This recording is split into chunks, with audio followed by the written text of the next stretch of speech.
புரட்டாசி மாதத்தில் ஏன் அசைவம் சாப்பிடக்கூடாது? பொதுவாகவே புரட்டாசி மாதம் வெயிலும் காற்றும் குறைந்து மழை ஆரம்பிக்கும் மாதம்.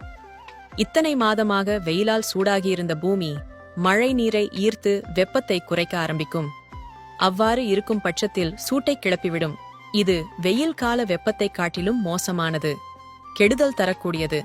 இந்த நேரத்தில் அசைவம் சாப்பிடுவது உடல் சூட்டை அதிகப்படுத்தும்.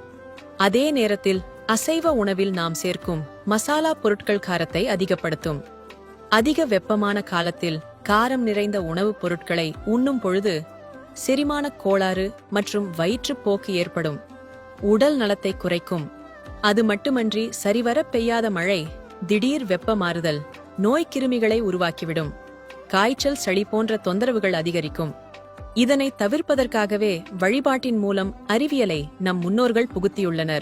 துளசியானது இதை கட்டுப்படுத்தும் ஆற்றல் கொண்டது. இதற்காகவே புரட்டாசியில் விரதம் இருந்து அசைவம் ஒதுக்கி பெருமாள் கோயிலுக்குச் செல்லும் வழக்கத்தை ஏற்படுத்தினர்.